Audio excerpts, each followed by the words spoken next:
குட்டீஸுக்கு கீரை சாப்பிடணும்னாலே கசக்குது, ஏதாவது ஒரு காரணம் சொல்லிட்டே இருப்பாங்க. மிக்ஸி ஜார்ல கொத்தமல்லி இலை மட்டும் சேர்த்து அரைச்சுக்கிறேங்க. தேவைப்பட்டா இஞ்சி போட்டுக்கலாம். ஒரு கடாயில எண்ணெய் சேர்த்து கடுகு உளுந்தம் பருப்பு பொரிய விட்டதுக்கு அப்புறமா பச்சை மிளகா கருவேப்பிலை போட்டு தாளிச்சு கூடவே பெருங்காயத்தூள் அரைச்சு வச்ச கொத்தமல்லி இலையும் சேர்த்து நல்லா வணக்கிக்கிறேன். கொத்தமல்லி சாப்பாட்டுக்கு பச்சை மிளகாய் இஞ்சி எல்லாம் போட்டு அரைப்பாங்க. குட்டீஸுக்கு அந்த மாதிரி அரைச்சிக்கிறப்போ ரொம்ப காரமாயிடுது, சாப்பிடுறது இல்ல. கீரையை சாப்பிடாத டைம்ல கீரை சாப்பாடு இந்த மாதிரி கொத்தமல்லி சாப்பாடு செஞ்சு கொடுத்தா சாப்பிட்டுக்குவாங்க. அப்படி சாப்பிடாத டைம்ல வெண்டைக்காய் ஃப்ரை, உருளைக்கிழங்கு நல்லா ஃப்ரை பண்ணி கொடுத்தாங்கன்னா அந்த ஃப்ரை வறுவலுக்காகவே சாப்பாட்டையும் சேர்த்து சாப்பிட்டுக்குவாங்க. லஞ்ச் டைம்ல கொஞ்சம் டைம் இருக்கிற டைம்ல நிலக்கடலை வறுத்து பொடி பண்ணி வச்சிருந்தாங்க.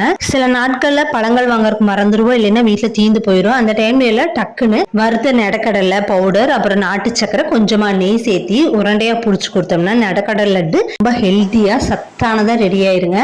நம்ம டக்குன்னு கடையில போய் பிஸ்கட்டா வாங்குறத விட இந்த மாதிரி வீட்லயே அப்பப்போ செஞ்சு கொடுத்துட்டோம்னா ரொம்ப நல்லது உடம்புக்கு. சில குடிச்ச மாதிரி நம்மளும் செஞ்சு கொடுக்கலாம்.